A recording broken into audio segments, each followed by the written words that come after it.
seems like, I pray, the law does win the next couple days. The law continues to win the next couple days. And I have a few examples why.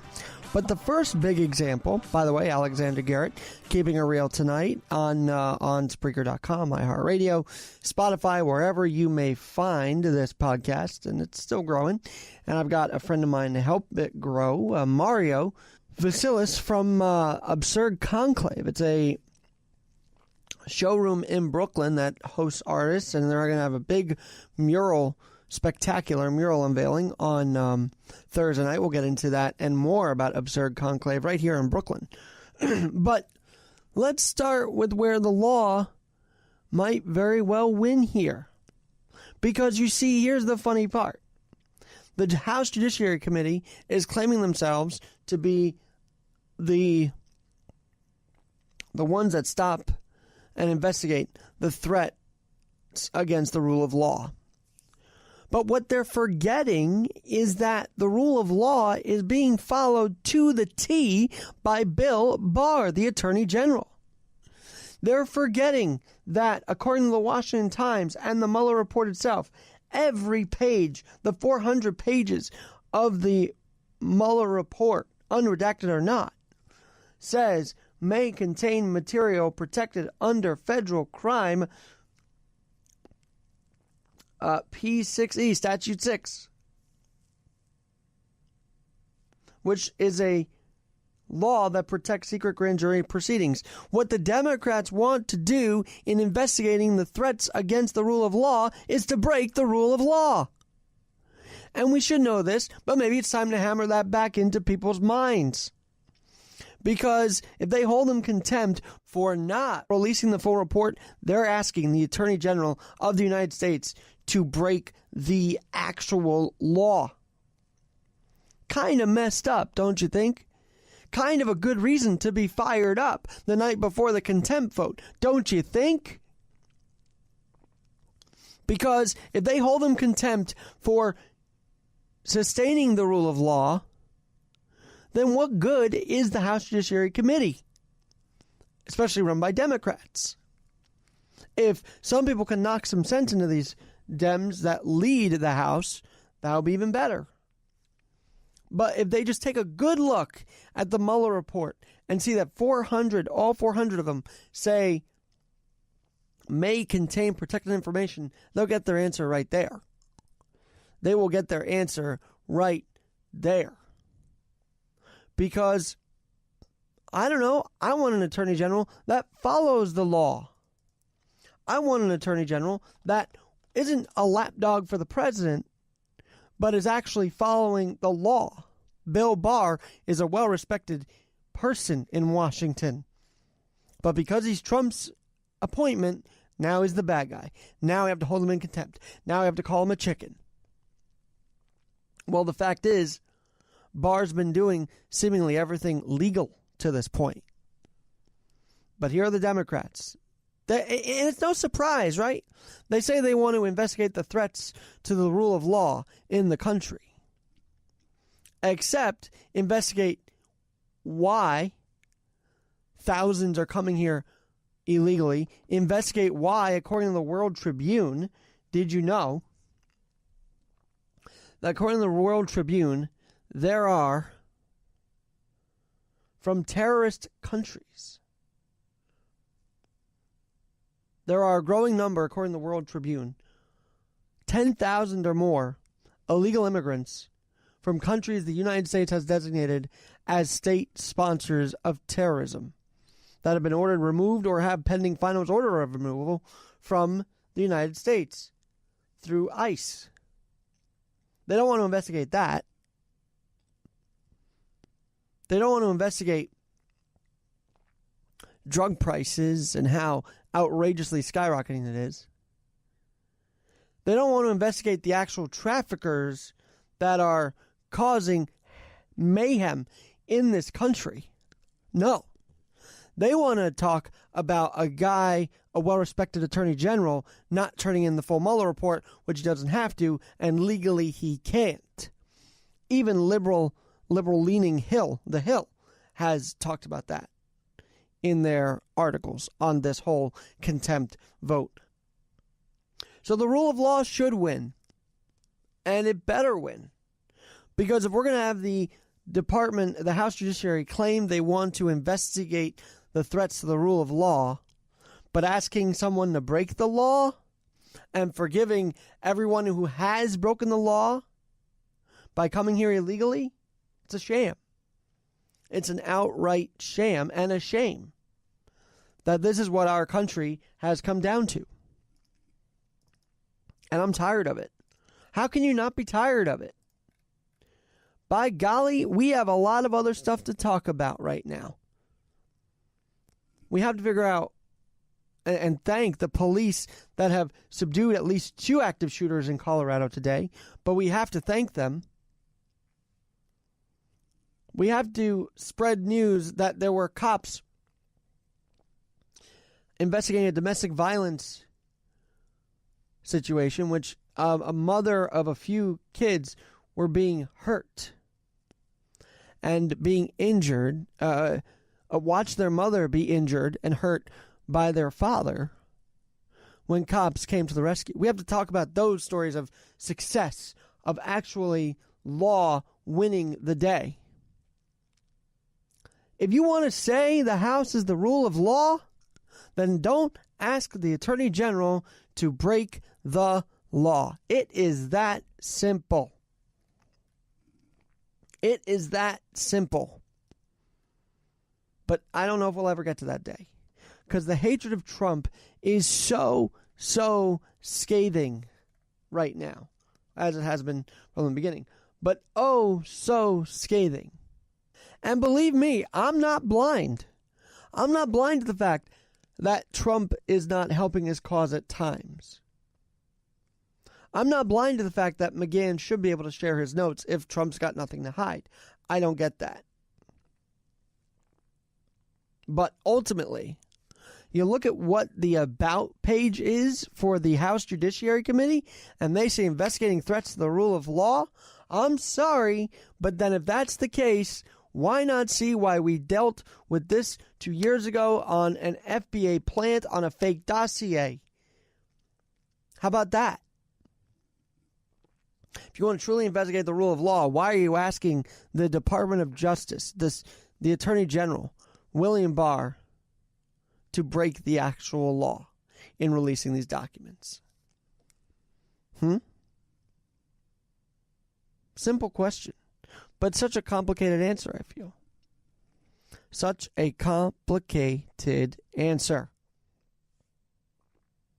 And I hope we get answers. I hope we don't see Attorney General Barr held in contempt. I hope that in New York, the community boards fighting for different things to keep law and order. I saw today on New York 1, Washington Heights is fighting to not have a homeless shelter there. I agree with that. There should be only certain hubs for the homeless to go to, not spread out. And the idea is to contain them and to help them get better, not let them go to spread out areas. Same with the jails. I am all for Queens residents, Queens community boards, fighting the mayor on the prison issue, on getting rid of Rikers and putting a jail in Kew Gardens. That would not be good for the state of the city right now. And hopefully rent control. Rent doesn't go up in the city. There's boards meeting about that tonight. And if they vote for rent hikes, then say goodbye to more people out of New York. Law is needed. Cops are needed to shoot down suspects and active shooters in a school, to bravely take down shooters everywhere across the country, including in the synagogue in California, Poway, California. Law will save us, because breaking the law hasn't done us much good. It's deteriorated us as a country. And while you may think, well, this is ironic considering you're talking about murals and graffiti and street art, But you know what? Street art's a better way to express ourselves than pick up a gun and shoot someone. Street art is a better way than telling the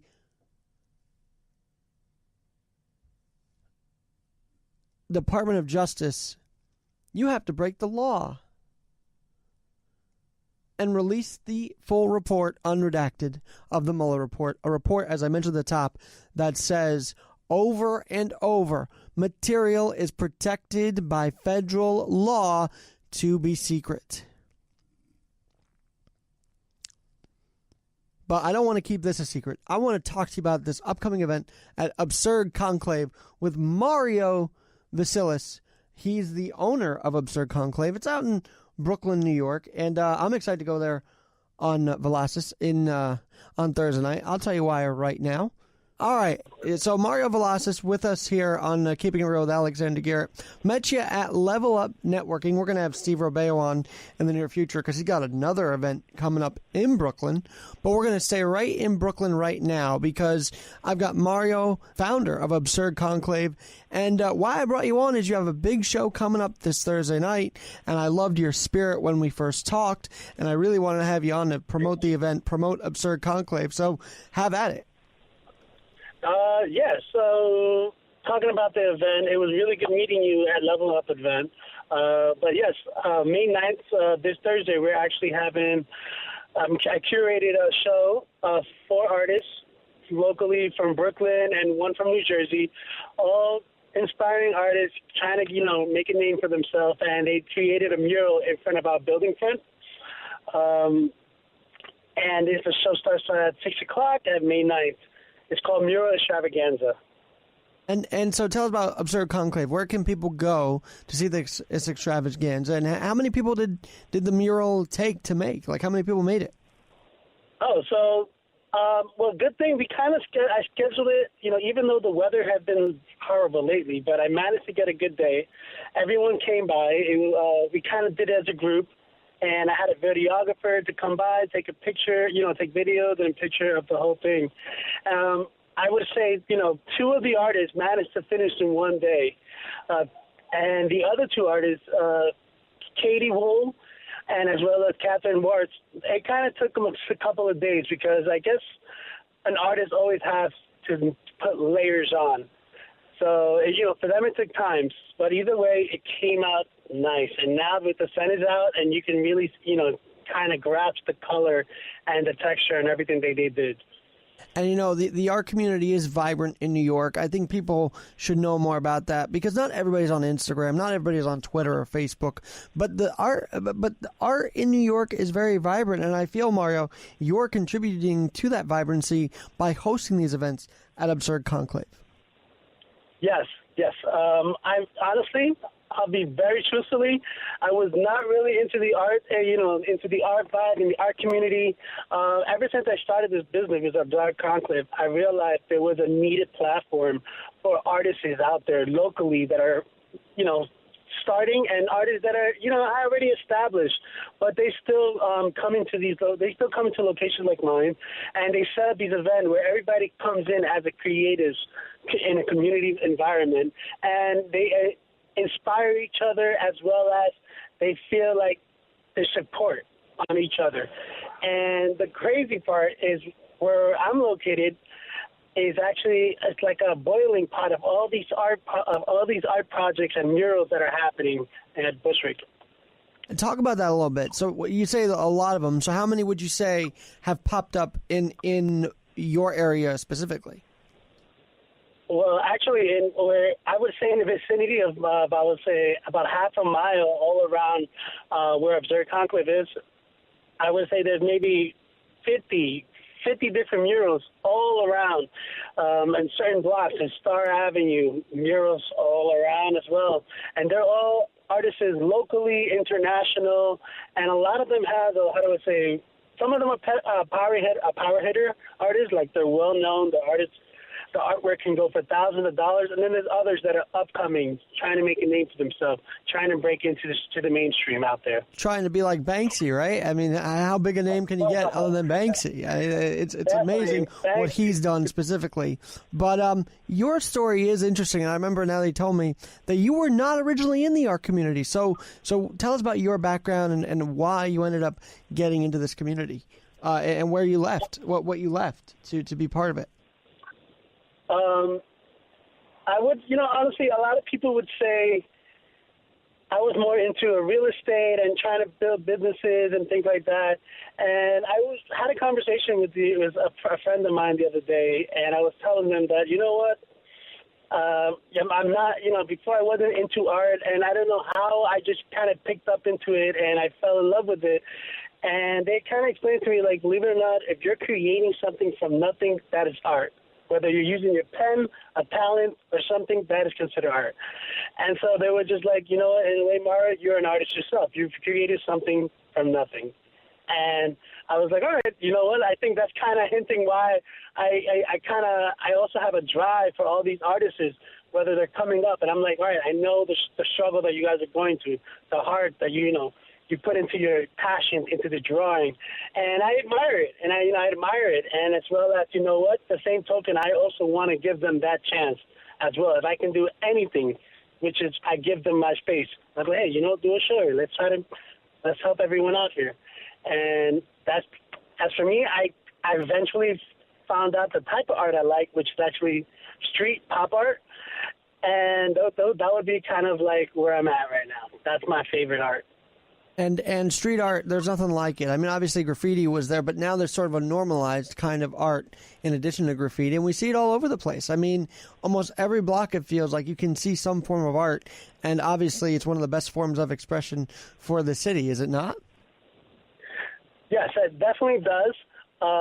It even helps with, I would say, the tourism. I realize a lot of people come in Brooklyn, and they're coming out with their cameras, taking pictures, and they're just going strictly for, the art side of it. And it kind of, how do I say, give a diversity to us, that we're not only high risers and, the nice building and architectural, but we also have an art side. And that's what the good thing about Bushwick is offering. And you mentioned your space is good for kids as well. Tell us about how it is a space for all ages and how you accommodate both kids, maybe even teenagers and young adults, and then, of course, established artists as well. Yes. Actually, we had the privilege to work with a group called LEAP, and they are a community-based program that provide a location where kids and students can come in and work in creative, so that way they try to keep them out the street, and it's like a platform for them, so that way they can work and be creative in their artwork or building things. And I think it's something very constructive for them. So that's something that we also, that we work with the LEAP. I have to give them credit. We work with them, and they managed to do that for our location. And so how often do you partner with them for events, and how can they get in touch with Elite as well as your brand? Well, we done already 2 events in the past 3 months. We're hoping to maybe get them in again for the summertime, because definitely summertime is when there is no more school, and that's when these programs become more active. And by the way, I want to mention you guys are off of Jefferson Street on the L line. So you said off the air, public transportation is a huge form of people to get there, which is great. I mean, sometimes places are inaccessible, but you guys seem right there in the heart of Bushwick. I do want to ask you, though, because there's been a lot of talk about the L train and, 20 minutes at night and all that. Has that affected you guys at all at Absurd Conclave? Actually, what would really affect us if they did shut it down. Because at one point they were going to say they were going to shut it down indefinitely for 1.5 years, and I would have to say I was a little heartbroken there. But I guess through community boards and meetings and all that, they just managed to regulate the time frame a little bit different, and it affects it mostly after 9 p.m., the evening hours is where the trains will start going slower, and the weekend. overall, it affected us a little bit? Yeah, I would say it affected us a little bit, but not to a point where it's going to be a major concern. Do you feel like at Absurd Conclave, Mario, and we're talking about Mario, who owns Absurd Conclave with his family, with his sister, but do you feel as a leader in this community that you can be a leader in advocating for them outside of just art, but the community as well?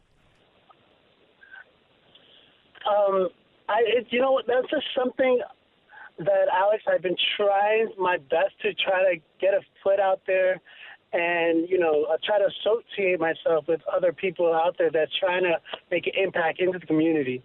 I think the one space I can do, I always, I try to work out best with, programs with like LEAP, other curators that come in to do a platform for kids, fashion show, all these other artists that are trying to make a name for themselves, as well as local artists that are doing these shows. And I do my best, and I try to be fair. At the same token, I have to keep in mind that, that I also have to protect myself. But I would say little by little, hopefully I get to a point where I can definitely help everyone. And I'm sure these events like the mural extravaganza, what's happening this Thursday night at Absurd Conclave, and give us the website, give us how to get, how we can go, give us, just a way to get into that event on Thursday night. Yeah, so we're on Facebook, absurdconclave.bk, and our Instagram, we're there as well, absurdconclave.bk. You can just Google us. We have an Eventbrite page running up. We're actually having a giveaway T-shirts of a couple of the artists that whoever RSVP in our Eventbrite. That's pretty much it. And we're open almost every day. So if you're around the neighborhood, you can definitely stop by, take a look at the space. We also, we sometimes have some art pieces up, and you can take a look at those as well. All right, Mario, thank you so much for your time today, and I can't wait to see you on Thursday night. Can't wait to continue this friendship and tap into the community that is New York's artists. We need more of those voices heard, and I hope you agree with me on that one, because I think everybody could see that. Thank you, Alex, for your time. Thank you again. Thank you. All right, I'm Alexander Garrett. That's it for this edition of Keeping It Real with Alexander Garrett. We'll talk to you next time.